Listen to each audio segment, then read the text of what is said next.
On this episode of the Slices podcast with Jason Pelligra, we sit down with actor Thom Mathews and discuss the making of Friday the 13th Part 6, Jason Lives.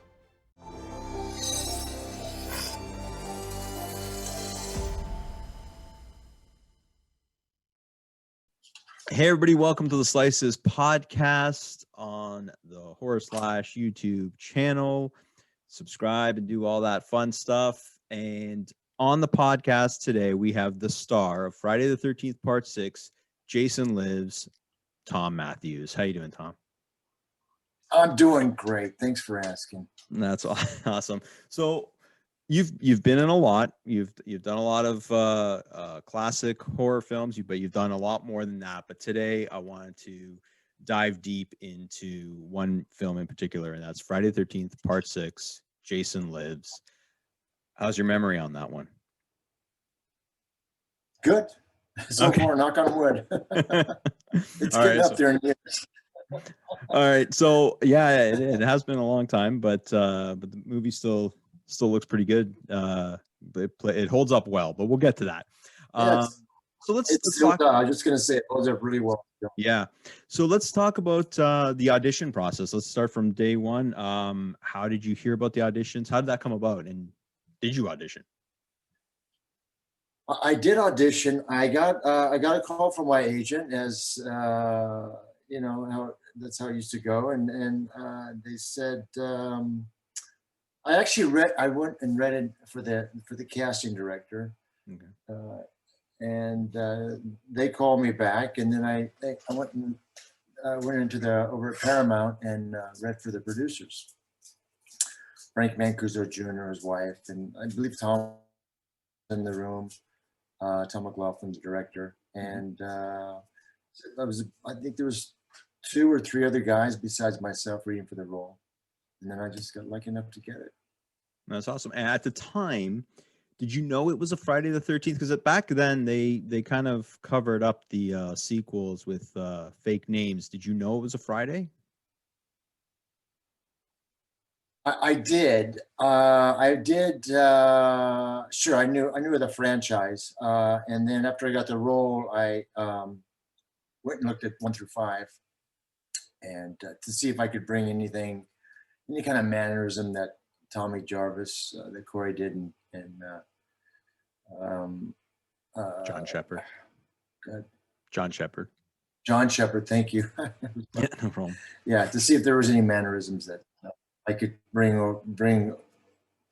to my role as portraying Tommy. So heading in, so at the time when you got the role, you weren't necessarily a Friday the 13th fan. No. No, I wasn't a big horror fan. I've become more of a horror fan, I think, since then, or I appreciate the filmmaking of it. Yeah, since right. Yeah, awesome. For sure. Okay, so you were you born and raised in LA, or in California? I was actually born on Hollywood Boulevard. Oh, were you? Yeah, I was on Hollywood Boulevard. Wow. Okay, yeah, so right on Hollywood Boulevard. Yeah. You look like you look like you don't look like a California type. I'm not gonna lie. You look a little bit more. Right. I don't know. There's just something about you. You just don't give off that vibe. But East Coaster. Well, you got that. You do have that laid back personality. Definitely. Right. So, were you a surfer? I surfed one summer. Yeah, I had a great summer. My folks parked a trailer over at Huntington Beach. It's a local beach between Newport and Huntington, and they had they just parked it there for the summer, and had a great summer with my brother and another guy. And it was That's just awesome. Amazing. Had a great time. We bought. We were underage, but we were able to get 2 cases of beer for the whole time we were there. We ended up drinking in 3 days and just puking all over the trailer and stuff. So it smelled like shit, but it was a great memory. So much fun. That's awesome. So it was so good that you only did it one summer. Yeah, that's it. Yeah. So you're traveling out. So this was shot in Georgia, correct? Friday the 13th. Yes, Covington, Georgia. Yeah, just outside of Atlanta. probably 45 minutes outside of the city center, I guess, of Atlanta, if I remember. Yeah. Morgan, there's a state park, Morgan Creek, I think, if I remember right. Morgan Creek. Okay. So you're coming Yeah, off. they had campgrounds. They had the lake there. Yeah, they had it all. Okay, so you're coming off Return of the Living Dead, and you're in your 20s, you're rock star, you look good. You must have felt, and you got a Friday the 13th role, like you're rolling into Georgia. You must, and you're traveling for work. It must have felt pretty awesome, no? It was fun. It was a good, well, it was the 80s, it was great to be in LA, and things were popping, we're happy to be working and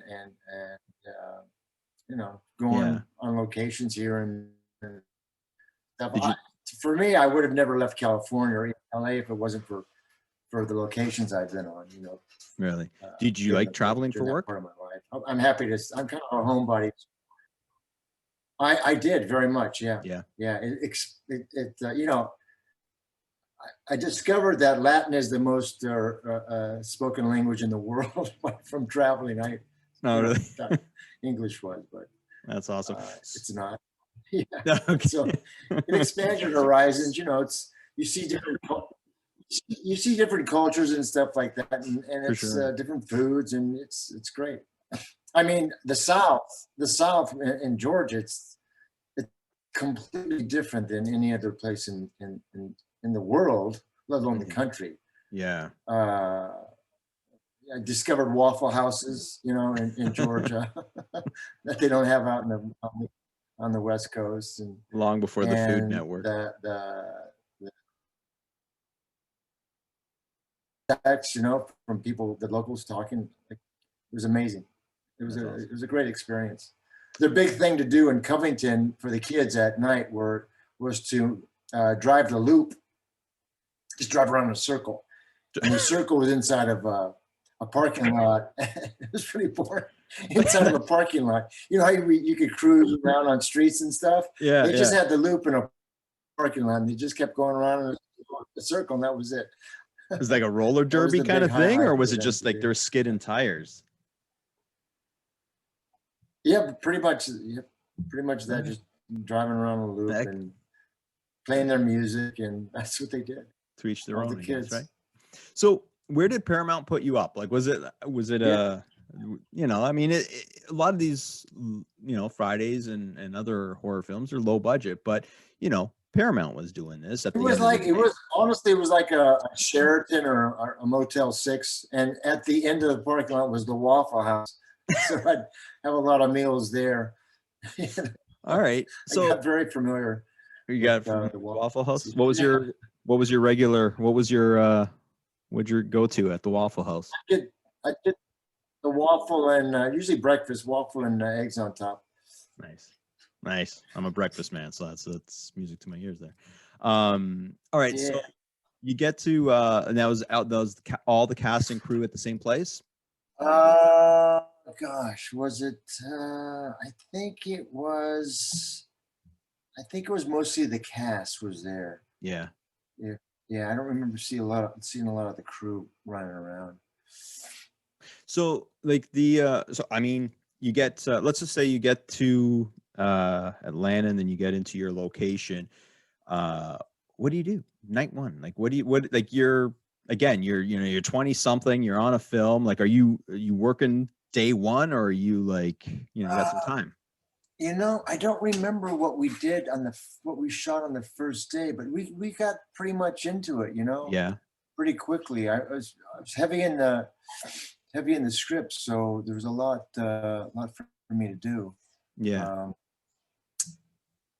We spent a lot of time at the camp, in between, just waiting around for your scenes to come up and stuff like that. And funny, I was sitting around probably 3 weeks into the shoot, and this kid comes over, and there's some extras sitting around, and this kid comes over, and I don't even know how he even got on the set, but he asked if Jason was around. And I go, he's probably around here somewhere, but he might be shooting. Why? He goes, well, can you ask him if I leave my window open, will he come and kill me tonight? It's like a 12-year-old kid. That's funny how they knew that you That were was there. one of the weirdest things. You wanted to be killed. That's yeah, that's pretty weird. Yeah, by Jason. At that point, you're like, what the heck? Where am I? What am Famous. I on right now? What job is this? Yeah. But okay, so you do you remember? Okay, so you auditioned. You said Tom was in the room. Tom McLaughlin, the director. Did you guys have any conversations about the character, Tommy?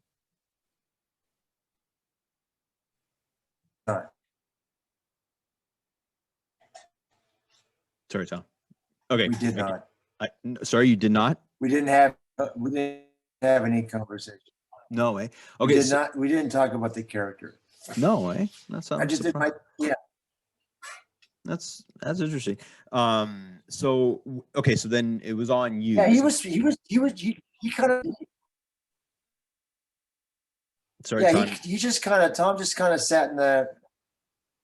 Tom just kind of sat in the background, and Frank Mancuso was kind of more or less running the session, I guess, or the casting director, I would say, giving directions and stuff like that.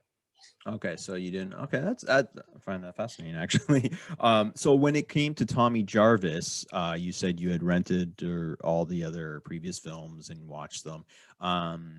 Was it kind of like, was it intimidating taking over a role that two other actors had already played? Was it intimidating, challenging? Like, or was there something that kind of, made you think, okay, pressure's on a little bit more, or was it you're cool with it?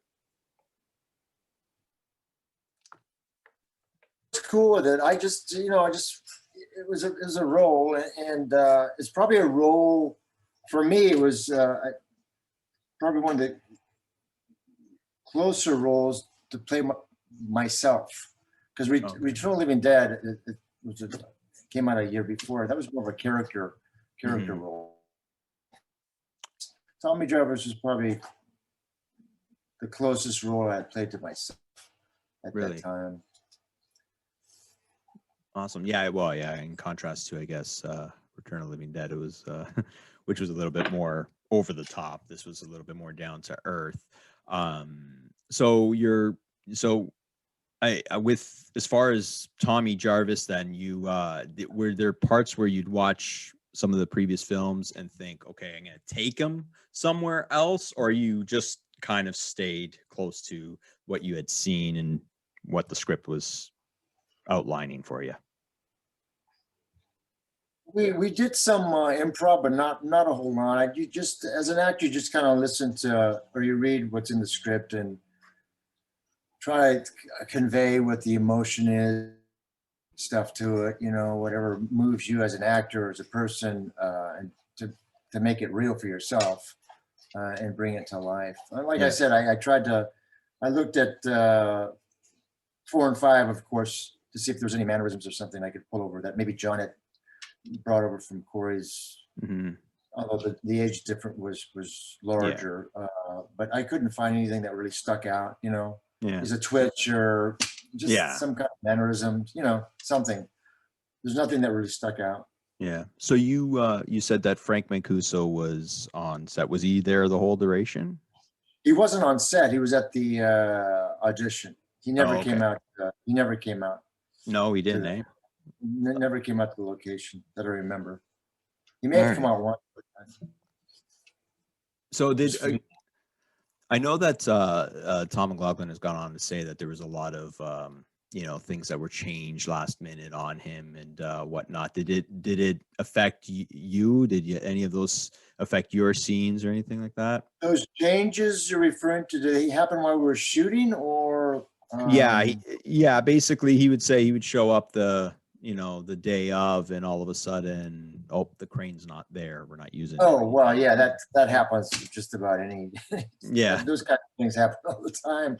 You just kind of wing it. You're a slave to the weather and in the sunset. If you need a particular beauty shot or something. I remember we were shooting in the forest, or I just remember there's a lot of foliage around it, and one of the local camera guy goes, "Oh, we better cover the camera because it's going to rain." And I'm like thinking, it's not going to rain. And man, it rained like you wouldn't believe for 10 minutes. But I mean, it rained like it was like a monsoon, and then it was fine. Really? So those are the kind of things You deal in. on a daily basis. Awesome. That's the joys of location shooting. As Yeah, well. yeah. It's also, it creates a certain energy and spontaneity that I think feeds into the filmmaking process. Sure. It helps it, For sure. All right, so I want to kind of just get into the cast, actually, and kind of get some of your takes on that. Most of your scenes, I mean, they were split, but was with David Kagan. How did you mesh acting wise? Yeah, I guess, I don't think we had any chemistry like that stood out or anything, but we played off each other. Well, fine, I think you're being modest there. I thought the chemistry between the two of you was good. Actually, on a sidebar, kind of just not Friday the 13th, but anytime. Was there ever a time where you're working on a project and you're acting alongside opposing someone and their decisions just completely throw you off, like completely? Or are you always able to kind of meet your fellow actor halfway? Well, we have to react to, I mean, ideally it's a give and take, and you react to what they're giving you and your responses, so it can't be too far off of left field, or it just doesn't, the scene won't work, I guess. Yeah.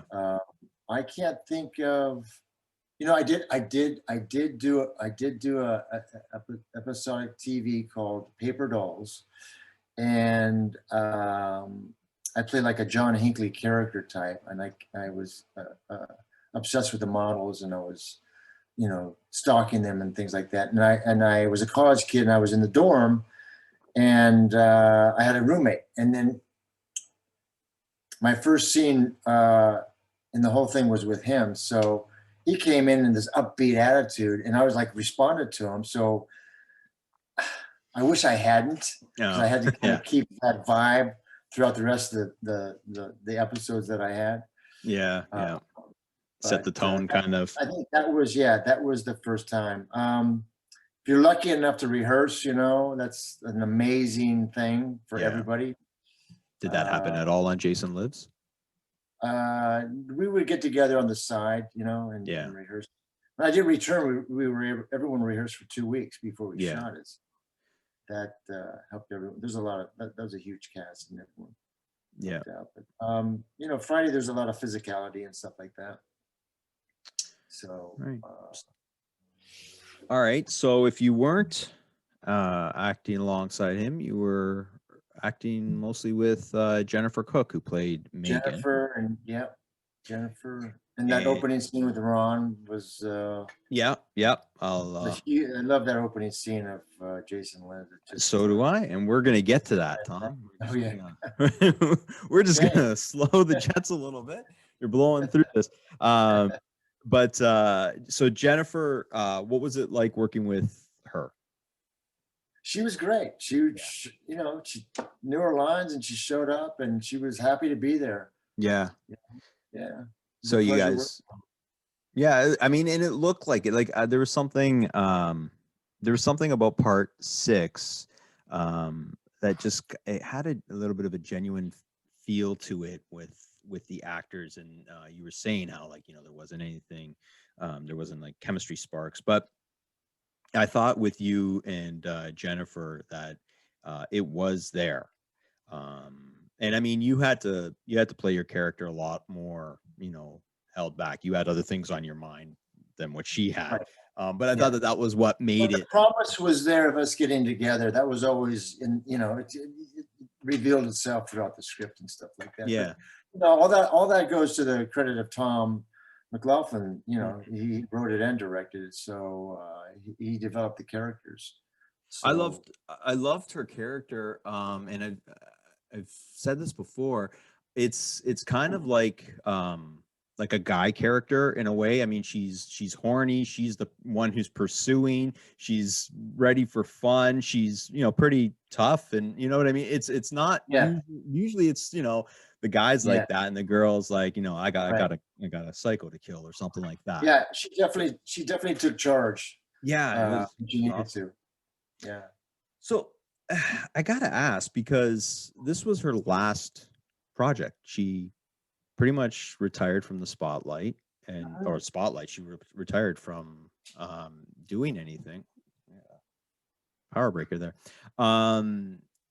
Did she did she allude to that on set that like, I'm done with acting? No, she was dating the Celestial Tease guy. Her boyfriend was involved with Celestial Tease, and I so she just they got married and lived happily ever after. Celestial Tease does it again, eh?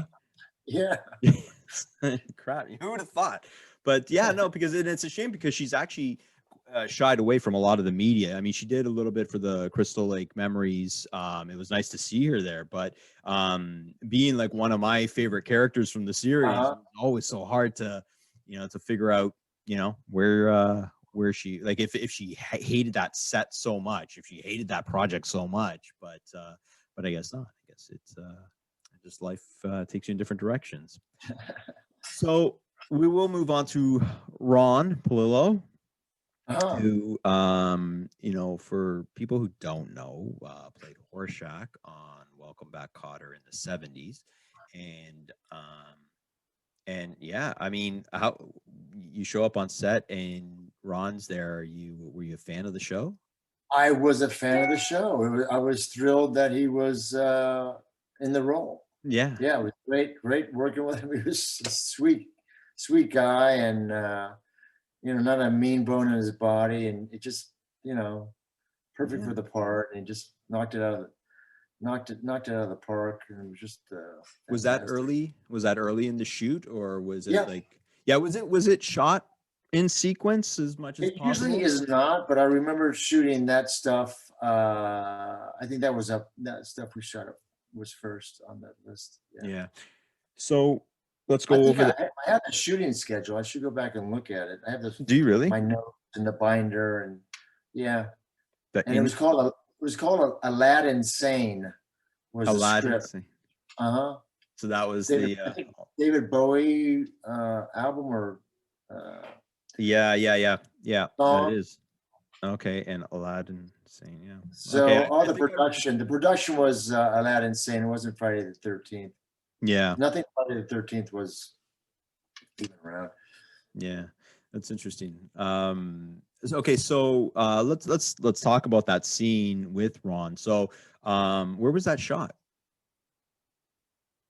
Like, was it in a studio? Was it on location in a cemetery? That was on it was by the cemetery, but it was off because all the cemetery was they were all historical,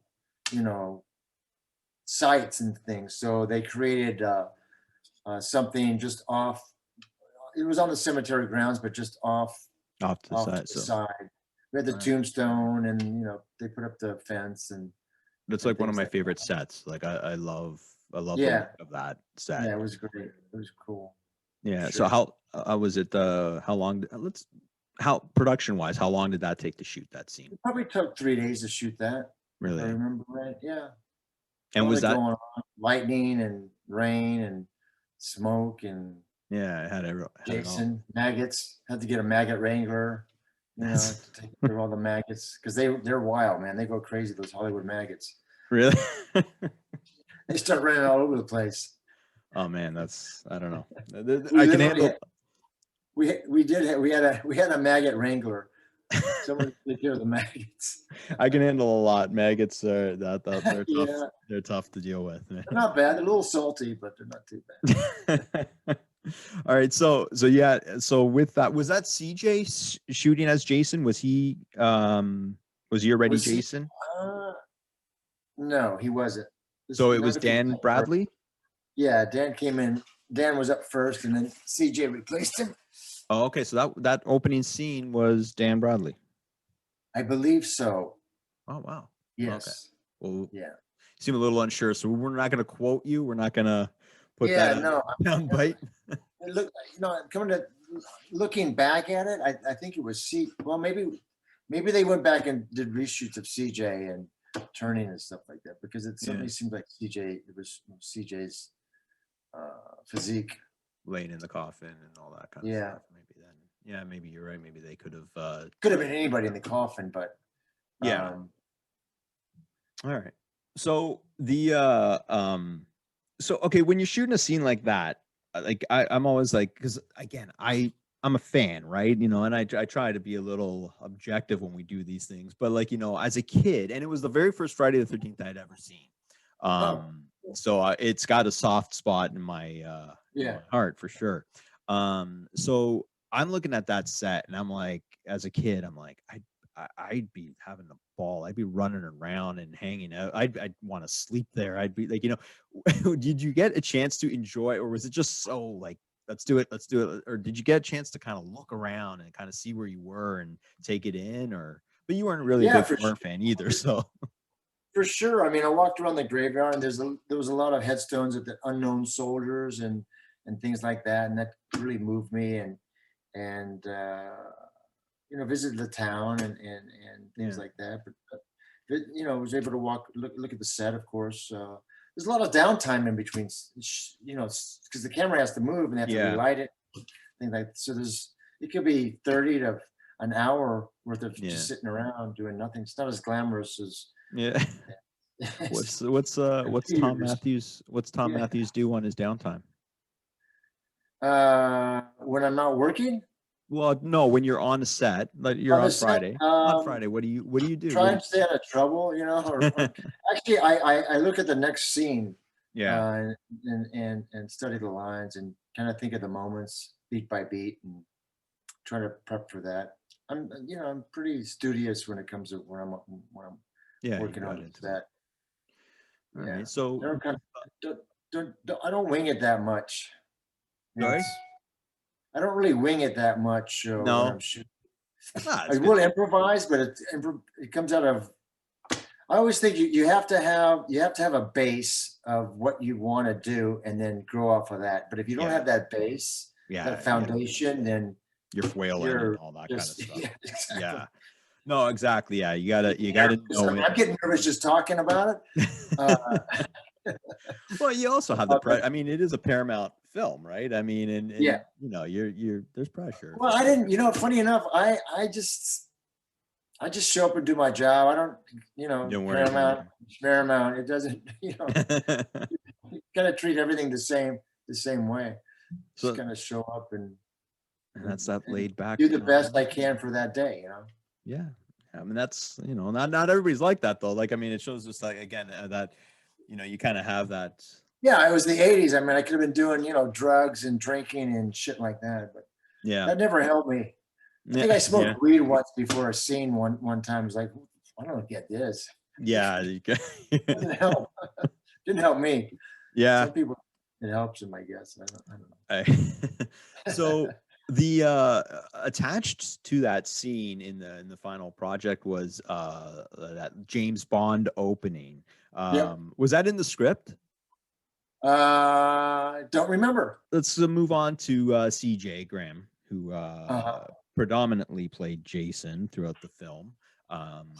What was he like to work with? I kind of hear gentle giant all the time. Yeah.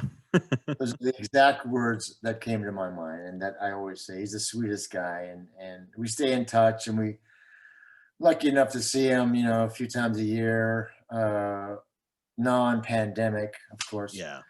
At horror conventions and stuff like that. We're going to go to Days of the Dead in Atlanta into February of this month, next month. So if it doesn't get canceled, I see him. We hang out. We have dinner, and him and his wife Ruby, if she comes along sometimes, and my wife Carla, we all kind of hang out together. All right, so we got Renee Jones, who was, now you didn't have a lot of scenes with the counselors aside from Megan, which was kind of different about a Friday 13th. They almost had two different storylines going, and there was Carrie Noonan and Tom Fridley. Uh-huh. So did you guys get to hang out on set? So yeah. We crossed paths, yes. Yeah.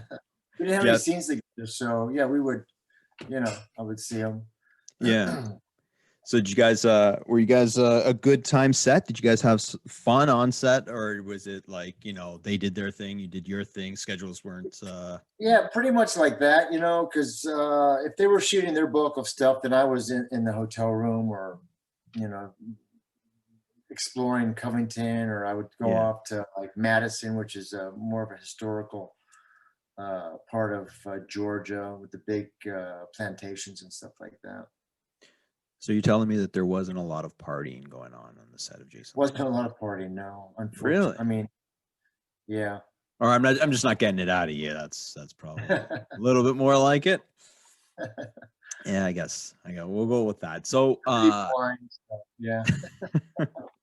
So you're everyone was trying to make the best movie they could make. So yeah, the cast, on the weekends everyone would go to a bar or something. I would see more of the cast and more of the crew there, and hang out with them. But that was usually on Saturday nights because we were on a 6-day schedule. So it was great. So was there I mean, and according to you, no, but was there a buzz for other people that this was a Friday film? Was it like kind of exciting that that this was another Friday the 13th film, or was it just like this is another Friday the 13th film?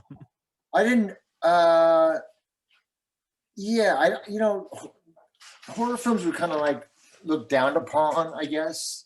It wasn't not like they are now.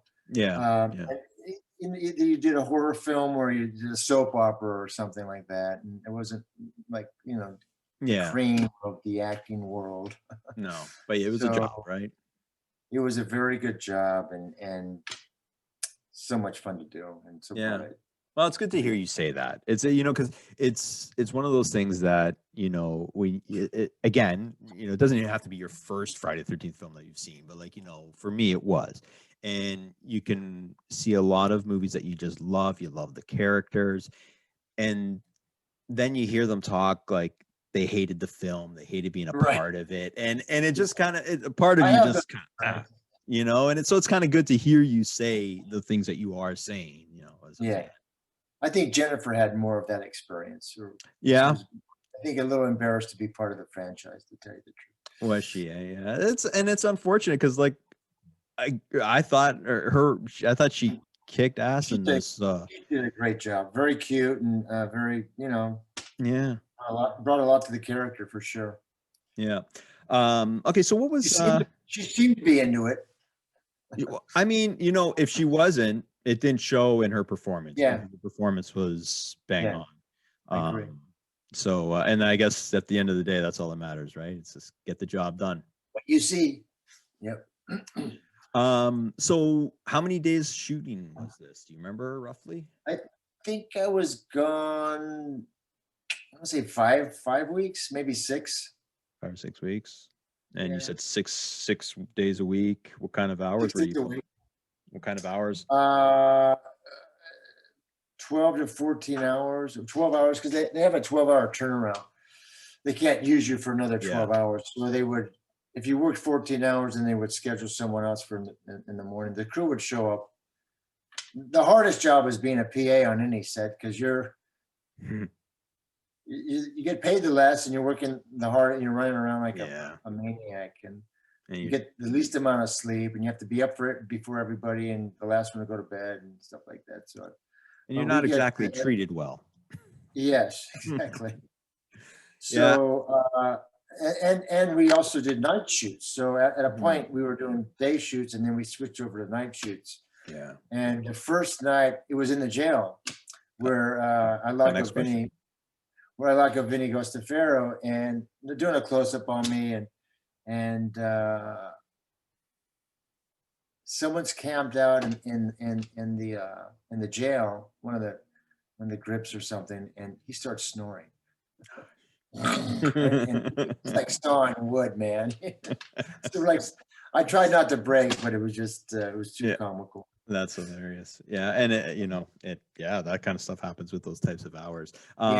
And it's funny you brought up the jail. I was going to ask you that next. Where was that shot? Was that like, that looks almost studio, but was it actually? That was a set. Yeah, they rented a building, and the interiors they made into the jail, and the exteriors was the sheriff's office of the town. Okay. So there's an exterior shot, and then the interior stuff once you go through the door.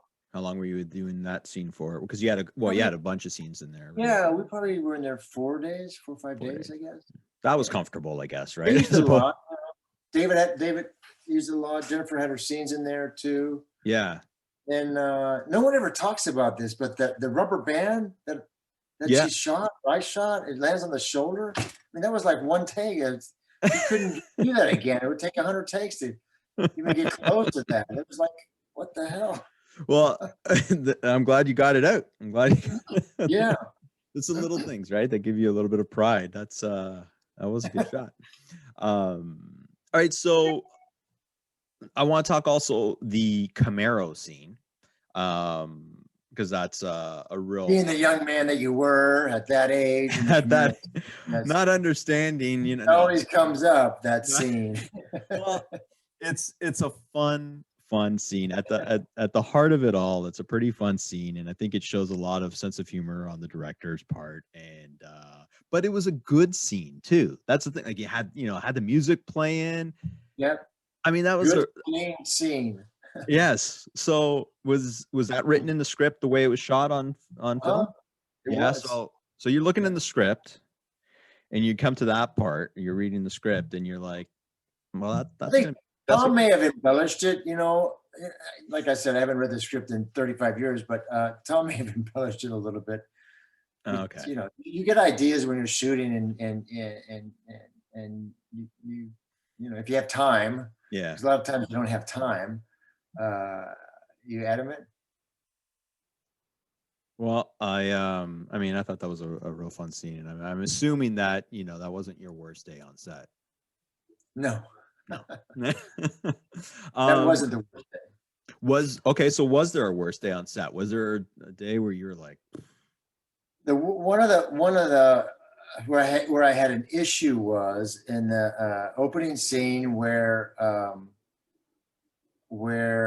after I stabbed Jason with the spear, the rod smokes because I think it's after he got hit by lightning. Yeah. And I turned to get out, and Jason gets reanimated. Yeah. So after he gets hit by lightning, it smokes. And what they had to use to smoke it was, I didn't know what. And I'm like downwind, and the effects guy's like spraying this thing. It's going right in my face. I'm like, what the hell is this? Yeah. I thought it was acid or something, because they had a fan and it was blowing right in my face. Yeah, it's going right here. That kind of freaked me out a little bit. Yeah. And then the other day, the same guy in the boat, I was in the boat, and the fire was like, singeing my eyebrows and shit like that. It was pretty hot. So, were there any problems on set, people on set that kind of held things back a little bit, or were just difficult for you to work with on a personal level? I got upset at that effects guy. That was about it. Yeah. Yeah. I got really upset at him. It was just because he didn't tell you. I was screaming at him from the water, and like, what the fuck? So I wanted him to get off the set. He was really irresponsible. Yeah, he was totally irresponsible. Wow. But everyone was under a lot of pressure, and things are moving fast, as they always do, especially for those guys, the prop department, and the FX guys, and everybody. Just it's hurry up and wait. Yeah. Literally. No actor divas. Vinny Gustafaro. No, he was. He should have been. You can go to town on it. No, everyone was. I can't think of anybody. Yeah, it's just that smooth, professional. With the diva, yeah. Well, that's good. I mean, everyone were professional, and they're happy to be there and happy to be working. Doesn't make for good stories, but I'm happy for you because Yeah, obviously. no, I wish there were better stories. No, there are. They're, like I said, they're great. Like even just to get the insight on, like, I mean, you were there, and this is the perspective of the actor, the filmmaker, who a lot of times these filmmakers aren't necessarily fans of these franchises that Right. people are so passionate about, and they don't understand at that point how many people would switch places with them in a heartbeat. How many people would just love to be a gaffer on, if they knew what the gaffer was, on set? I can't even tell you how many acting friends that I have who would have loved to be to do a horror film. Just put that on, a notch in their, they would love, they would die for sure. And especially nowadays with the whole social media, whether you love it or not, and conventions and stuff like that. I mean, you live on forever. Like you really do. I mean, you are as classic as Humphrey Bogart. I go all over the world doing horror conventions, and it's specifically for horror films, and it just it's been fun. It's I initially didn't want to do it because I felt like I was selling out my soul, and here's a picture, here's some money, but after I started doing it, after the first one, it's in New Jersey, forget which one it was, but just talking to the fans, it was just amazing.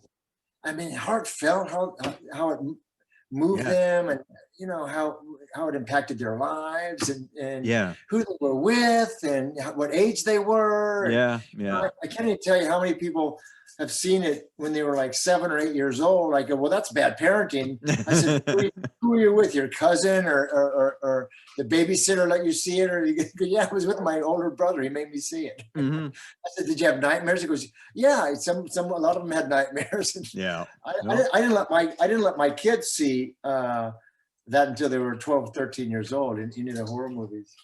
I mean, everybody's everybody's different on that, but I mean, I'm not that type of person that, like, these movies saved my life or anything, but there are those people out there. And well, no, they not that they got into makeup, or they want to become an actor, or they want to become a filmmaker, or specifically because of a movie, it moved them in some way, or excited them in some way, and they wanted that to be part of their lives. So just jumping back quickly to the film, when this was the only Friday the 13th with kids in it, and it added a whole it was an incredible dynamic that was missing from all the other ones. What was it like how long were the kids on set for? They weren't there that long, maybe for, I'd say, maybe a week, I guess. Then there was the featured kids, where they were scenes and stuff in the cabin and stuff like that. But, and it was good. Like tame. They weren't annoying having them on set. No, I wasn't around them very often, very much. So, Okay, so because you're on a campground, you're shooting on a campground for the most part. Is that fun? Like, I mean, again, we're talking from a fun perspective. Do you get to explore the camp? I'd much rather be on location than in some studio. Because it's the elements, and everything is not fake. So you're able to draw. You're able to draw from it, or I'm able to draw from it. I also like being physical. Running or fighting or whatever, or action to move the story along, because you can get lost in your role that way as well. Yeah, for sure. It takes you out of the present, so to speak. Stuff to do. I want to talk about the final scene. If you look, Sorry. Go ahead. No, okay. The final scene where you're where you're battling Jason, it's aesthetically it's an awesome looking scene, but it looked pretty dangerous to shoot. I'm just watching, like, from like a someone who kind of knows a little bit of making films, and I'm like, God, this looked pretty choppy at times, was it? Or was it all pretty good? It was, I mean, yeah, if you look at the fire, the water, the Jason jump on top of you, then of course the underwater scene. Yeah. But to get him out to where I was, Thom came up to me because he was torturing, he had Megan by the head and he was crushing her. He goes, I can't, how do I get Jason back to you? I said, I'll just call him. I said, Maggot Head, hey Maggot, it's me, you want to, so it draws his attention to me. So that was something that wasn't scripted, that we added. And then he comes towards me and then he goes underwater and like the fire and the rock, you know, I hope I sold that it was heavy enough because it was a boulder. Yeah. Yeah, you did. And, it was legit. It looked legit. Yeah. For sure. As light as a feather thing. I was like, it was, yeah. And that's the hardest thing to do, right? I even smashed my finger accidentally when I was rolling in the boat. I was like, oh. Oh, really? Yeah, no, that's true. You do. Kind of sell it, yeah. Yeah, good job. So yeah, all those little bits and pieces add up to selling the scene, to making it. And Thom was open for that kind of stuff, right? If it was a good idea, you know. I just added that. Some things I don't even just add it in. I don't even. There's a lot of Toms on this set. I'm just realizing. There was a lot of Tom Frilly, Thom Mathews, Tom, and then the character Tommy. So. Hey, Tommy. I think my stunt guy was Tom. No, Mike. Really? Mike Noman, the guy. He was when Jason jumps in the boat and crushes me, and we both go down together. That was Mike Nomad was his name. Blonde hair stunt guy. He was on the set a lot. And then we had the underwater stuff, which was I had never done it before. And where was that shot? That was shot in a pool. Shot in two places. Okay. My stuff was shot in a pool in the City of Industry. Okay. Underwater stuff. We had two. One for scuba guys, one for CJ, and one for myself. They had tanks on them, and they had an extra respirator. If you needed oxygen, you just hit your chest, and they'd come in and give you oxygen in between scenes. And then there was a camera guy who had his own gear, and I think Thom was, sorry, that was my dog. Thom was watching everything on the camera up above. So. Yeah. How long does it take to shoot something like that? But that was a cool scene, the underwater stuff. Yeah, it was very cool. It was really, really cool. Yeah, no. And I always, you know, you hear how, like, you know, how you have to break it down, like, you know, in a scene like that, what, couple days? It's a big puzzle, man. It's like a lot of different things, you know. It's just, you gotta put all the pieces together. Yeah. Break it down. It starts with the script and you start breaking it down. I mean, there's a thing, as you know, as a filmmaker, a day out of days. I mean, it's what you're going to shoot that day for 5 weeks or 6 weeks or 2 weeks or whatever the shoot is. Everything's broken down. So the film's done. You watch it. Are you happy with it? Initially, I was very happy with it. Yeah. Yeah. Very happy with it. And is your opinion still the same? We kind of touched on that a little bit.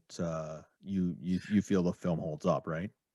It absolutely holds up. I mean, you know, you learn things as you grow and get older, and I would have changed, but you know, like I said before, you do the best you can for that day. Yeah. And that affects everything. I mean, you know, if you need the sun's going down, you can, your ship is out there, you can only shoot what you shoot. So you can only shoot what you can for the day. But yeah, I was really, really proud of the role, and the fans are amazing. I mean, the best fans in the world. I mean, Vinny Gustafaro, he's been in Mammoth plays and films, and you know, his list of credentials is amazing. But he goes, the horror fans, they're nonstop, and they, you know, just it validates things for you guys though too, right? Well, it just they're just really loyal and things like that, you know. Yeah. Very dedicated to the genre. Yeah.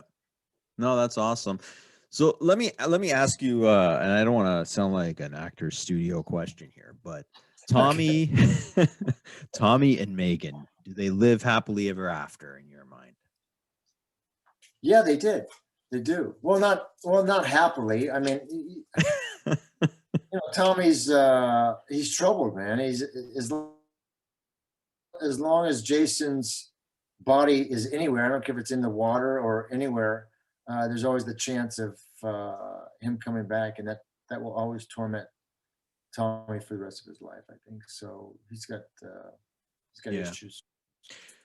So many consider this the last great Friday the 13th film made. I don't know if you've heard that before, but it didn't perform at the box office. Was that a little bit of a hit?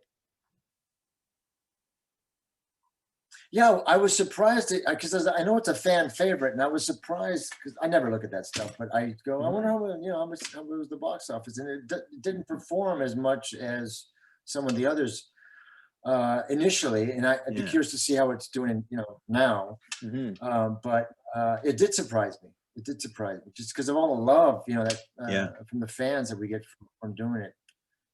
No, yeah, it's definitely a fan favorite nowadays, but it's kind of interesting how back at the time, the box office, for whatever reason, it didn't register at the box office. But and the other thing I'll say about Friday the 13th Part 6 is and this is, I guess, a credit to director Thom, and its production value. It looks amazing. It looks way better than all of them, all the other ones. As much as I love the other ones. I looked at 5. Yeah.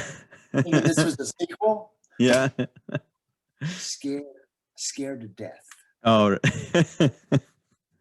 Scared to death. There was no lighting. There was no story. It was like, oh my God, what have I gotten into? I was freaking terrified. It looked like, porn. But anyone with any girl with a T-shirt on, it got wet, and it's just like, oh my God, what have I done? No, for sure. It was scary, but no, Thom. I mean, he had, it just looks great. The depth, and he's a horror fan. I mean, he all the little things that he put in there, like the Karloff supermarket, in the background, and the lightning bolt was. From Frankenstein. He was imitating that, and so there's so much more. There was a lot of depth in that film. Yeah. And I found that also with the characters too. Yeah, exactly. The characters, exactly. That's why it's a fan favorite, I think. Yeah, it's because you have depth of character. You got to root for Tommy and Megan getting together, and it was. So I mean, we did have those characters where they're out in the park and they get killed by Jason to get the kill count up. Yeah, but that's a given. That's a part and parcel of being in films for sure. Except for his wife was hired after because they needed another kill. No, really? Oh, was she the one on the scooter? She's the blonde. Yeah. Oh my God. They were having the picnic. Yeah. Picnic at night. Yeah. And in the dark woods. They were just dating then. Thom knew both of them, but they were just dating then. Now they've been married for a long time and have. That's hilarious. All right. So when was I see Vinny all the time.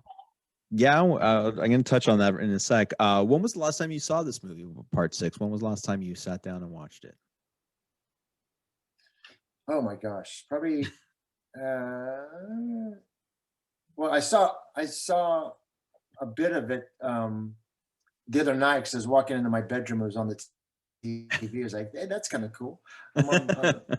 Walk in and randomly it's on. You see yourself on TV. We were playing the other night. That's awesome. But in a movie, on the big screen, probably even at your house, 4 or 5 years ago. Yeah. Yeah, it's been a while.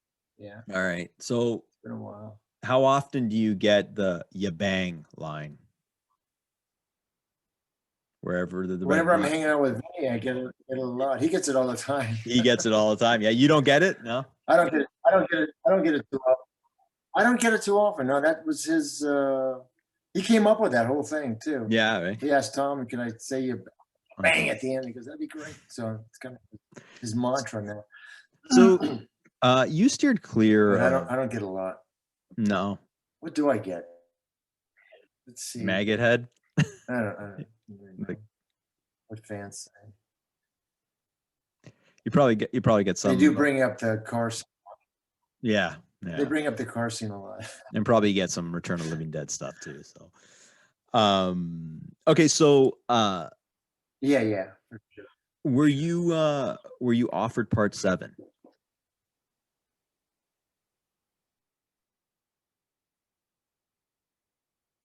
Did I lose you? Or is this just a real awesome dramatic pause? You froze on me. Okay. Did you hear the question though? Oh, are we good?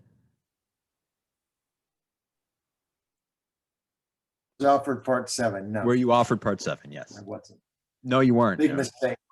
Would you have done Big it? mistake. No. Would you have done it? I think they should have. I mean, for sure. Yeah. I think it should. I mean, do it now. 5 years ago, I having a kid and us being divorced, or you know, there's a lot of ideas out there what the 13th one should be. And because of the success of Halloween, I think we could probably get away with Tommy Jarvis. Okay. And Jason. I mean, because whenever you think of Jason, you think of Tommy Jarvis. I agree. You know, I agree. Let me ask you this though. Okay, let's just say they bring it back. They Kane told me that. Kane mentioned that to me. Because whenever you think Kane Hodder said that to me a couple of years ago. He goes, you know, whenever you think of Jason, you think of Tommy Jarvis. Yeah, and he and I never worked together. No, and Jason never really met Tommy Jarvis. Let's just say they bring back Friday the 13th. They bring back Tommy Jarvis, and they don't ask you to play the role. Does that piss you off? Oh yeah. Yeah. Oh sure. Yeah. And everybody else. For sure. I think the fans would be upset. Yeah, you take these things personally, and rightfully so, right? And I know I would. It wouldn't feel right. But the other thing about the fans have been through the mill and still has stuck by the franchise. Yeah, they have. So if you bring back someone sentimental, you better do it right. So hopefully that is the case. But the thing with Tommy Jarvis is, like, you know, these films are really, you know, it's always the girl standing at the end, and you know, rightfully so. That's kind of what the audience of a horror, you know, film wants to see. But Tommy is by far the most popular, and he's a dude. Did I lose you again? Go dudes. We got a little bit of a delay here, but did you get to meet Alice Cooper? I did recently at a convention. Oh, okay, but not for part 6. No. You recently reprised your role for Tommy for the video game. How was that? I did. Yeah, it was great. Yeah, I talked to the guys over at Gun Media, and the fans wanted Tommy Jarvis to be in it, so they gave me a call, and we set something up. That's awesome. And so it's been a lot of fun. I looked into it. George Clooney and Brad. And I played myself. Sorry, say that again. I said I played the game. It's a fun game. It's just cool to see, like, you know, the graphics and all that kind of stuff. But I did look into it, and both George Clooney and Brad Pitt have never had a video game made after them. So, that's true. Right? So, you know, that's when you can't underestimate the power of the horror genre, and that's part and parcel right there. Oh, it's amazing. I mean, the tattoos people have of me, and I signed one guy's arm, and I was taking a break and at my table and walking around. Well, it was slower, going to the bathroom or something, and he was getting a tattoo on his shoulder. I was like, whoa. That's awesome. And I told my friends, you know, I've arrived. You don't have this. Yeah, exactly right. Famous.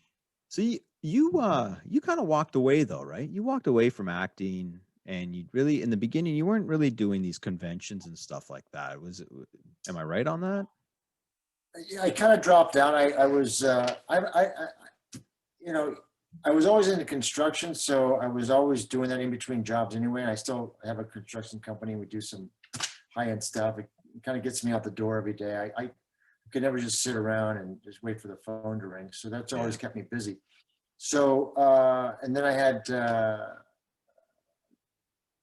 a couple of children at the time, and so I just had to be responsible and take care of them and make some money, because you know, you don't make a lot of money as an actor back in the 80s. You know, I did three movies in 1 year. You think I'd be make $1 million? I made like $60,000, so it wasn't a lot of money. Before taxes. And construction's good though, so. It's consistent. It's creative. Yeah, it is. I mean, for sure. And is there a construction company you want to plug? No, because we're busy, but the name of my construction company is Hammer and Trowel Construction Inc. I mean, as far as creativity, we did the Osbournes, and we cast. This is one of many things we did for Sharon. We cast her daughter Kelly's fists in bronze. Oh, wow. And made him the front door hinges. So her fists were the hinges. That's incredible. I mean, that's insane. That's awesome. Million stories like that. Yeah. Okay, so you creative. Yeah, you do some neat stuff. We're not talking about. No, it's really unique and fun, and it's creative, and because I'm very creative, and that's awesome. You know, Sharon came to me with these 3 crystal, beautiful chandeliers she brought over from England. Mm-hmm. And they were in shapes of boats.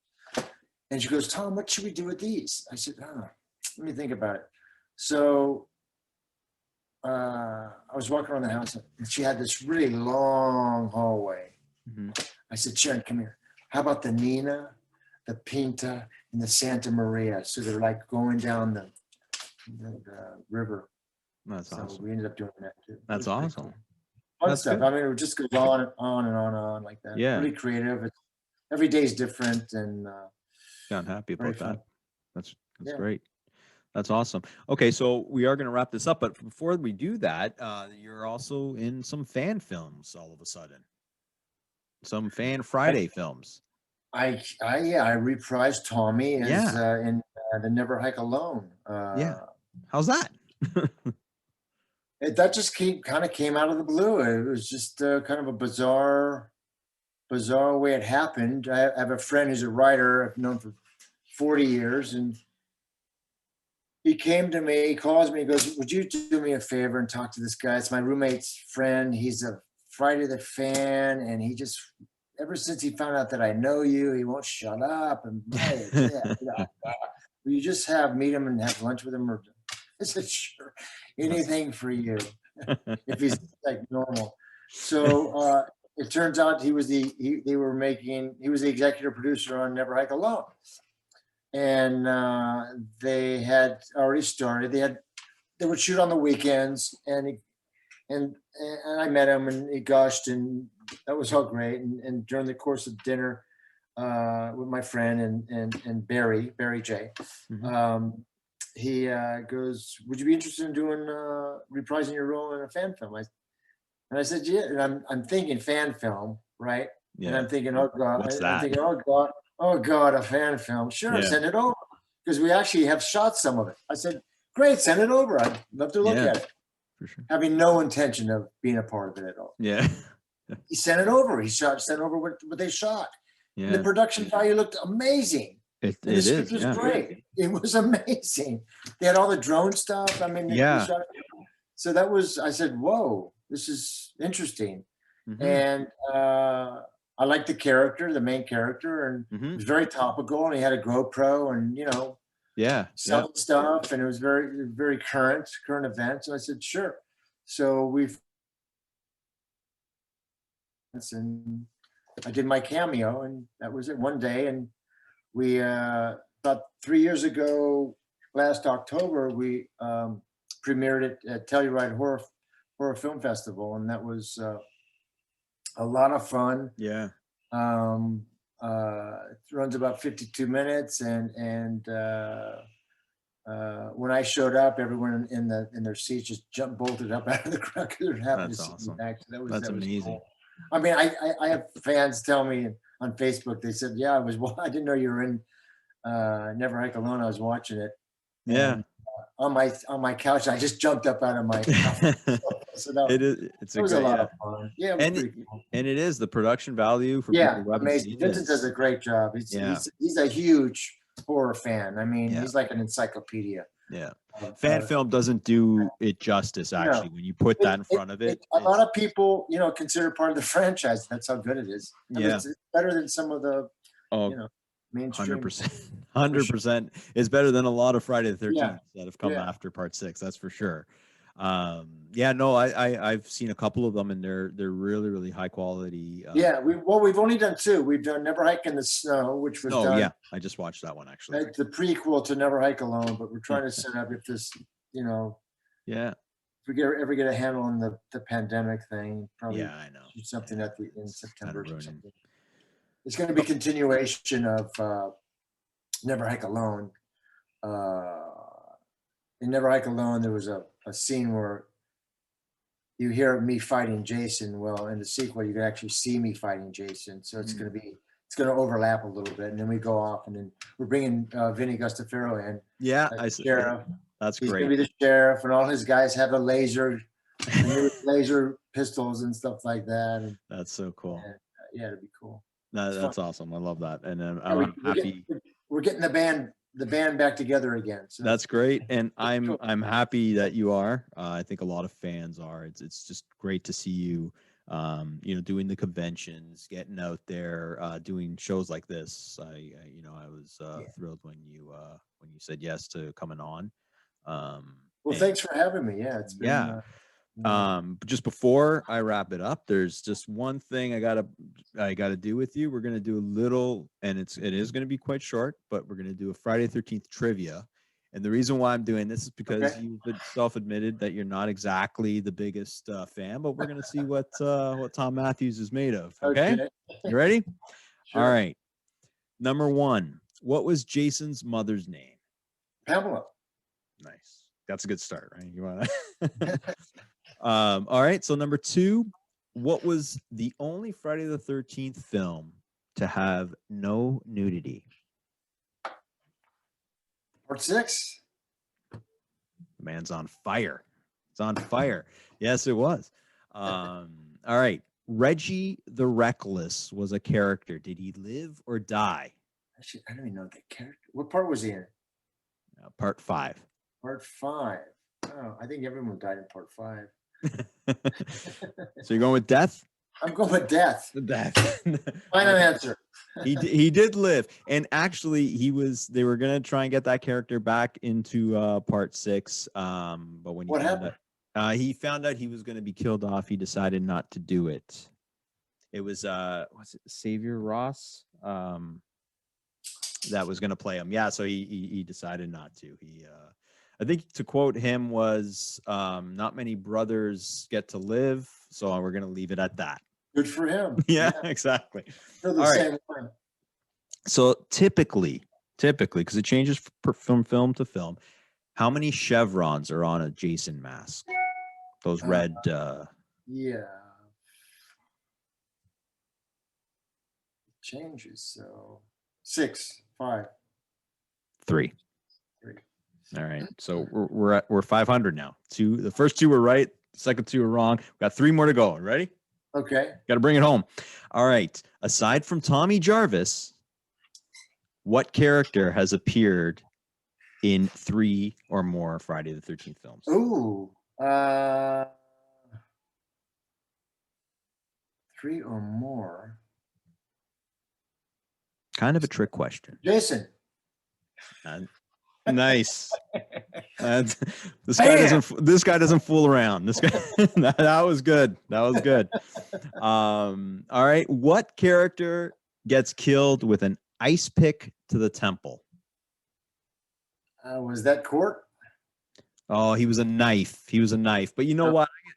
I'm gonna give you a 0.5. It was a temple. It's topical. It's topical. All right. And the last one, which film featured Crispin Glover getting a butcher knife to the head? Yeah, I think that was 3, wasn't it? Part 3? 4? Yeah. Good job. Nice. So we're going to count you at 4.5 out of 7. Oh, 4 was, yeah, he was with Corey. Yeah.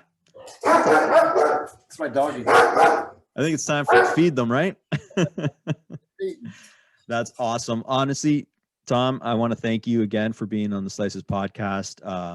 You're a great guest, and the insight to Jason Lives was awesome. Thank you. Thanks for having me, Jason. Thanks. So, anytime. One last question then. Would you come on and do a Return of the Living Dead? You bet. Awesome. Awesome. I can't wait to do that. Contentious set. We'll talk Sorry? about that. If you want to talk about a contentious set, then that's the one. Yeah. We'll have more stories for that one. Yeah. All right. Anyways, thanks a lot, Thom, Yeah. and we'll talk to you soon. That's all for the Slices podcast with Thom Mathews. Take care. You guys, be well.